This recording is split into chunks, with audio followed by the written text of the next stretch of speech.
Hello everybody, Robert C here. Sorry it's been a while. Been kind of busy at work, but don't think I'm not keeping up with my Eagles for a second there. I'm going to do a quick bleeding green and answer some emails after a tough loss against the Green Bay Packers. Alright, so let's go ahead and answer some emails. This comes from a Dallas Cowboy fan saying, now that the season has started, do you foresee the Eagles struggling on offense for the remainder of the season? Can you finally please, doesn't make any sense, can you please finally admit that the Cowboys will take the NFC East? Cowboy fan, I'm sorry to argue with you, but this season is a marathon, not a sprint. Alright? The Eagles under Andy Reid are famous for slow starts.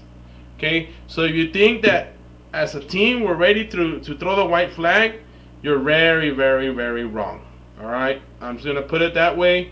And you know what? Please, Cowboy fans, if you're going to email me legitimate questions. I don't want to talk about the Cowboys. I don't care about the Cowboys until we play the Cowboys. Alright? So if you have a legitimate question, not any crap like the one I just read, please don't waste my time. Alright? Second email, Robert, what do you think of week one's loss? What do you think needs to be improved? Well, I think it's very obvious on that one. Nice question, by the way. I think it's very obvious. Excuse me.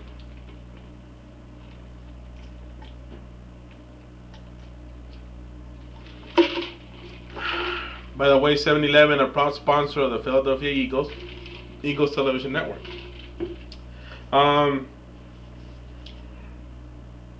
Special teams needs to be addressed, and I will make a blog on the week one game. And special teams, it is horrible how it doesn't fit inside my head how a professional player has no common sense. I went to do this number and call a fair catch. I know a couple of kids who play Pop Warner who probably could figure that one out, even though they don't actually kick off in Pop Warner. But whatever. Special teams needs to be addressed, and I'll talk about that in my next video. That is my one thing. Last question is, I don't know what kind of fan this is, but this is the question is, Robert, what do you think, excuse me, I read that one already. It says, Robert, would you give Brett Favre and the Green Bay Packers props for the record-winning victory? Apparently you're referring to some victory, some record that Brett Favre broke as far as wins. I'm not sure. I know there was a record he broke. I'm not sure what the record is. But you know what? During the game, the announcers went blank. I mean, you couldn't hear them. There was some kind of technical difficulties. That was the best 30 seconds of my freaking life. I mean, you know, some of the announcers are alright, but this moves and all these, I mean, these guys are just ridiculous.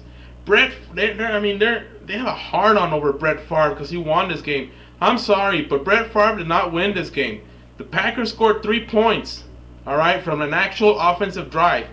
And that offensive drive, mind you, came at their own, I think they started at our 30 or something like that.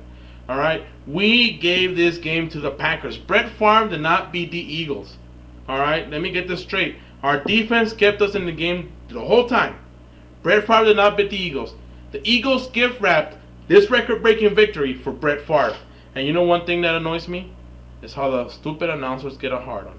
As soon as Brett Favre does something that's kind of cool, oh, they're on that thing. Oh, Brett Favre this. Oh, and Brett Favre this.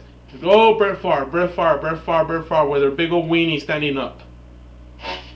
Come on, man. Brett Favre did not do shit in this game. Alright, fuck Brett Favre. Alright, I respect the guy, but right now I say, fuck Brett Favre. He didn't do shit to us. He didn't beat us. Alright, fuck Brett Favre and his fucking record. This is Robert C. I'm out.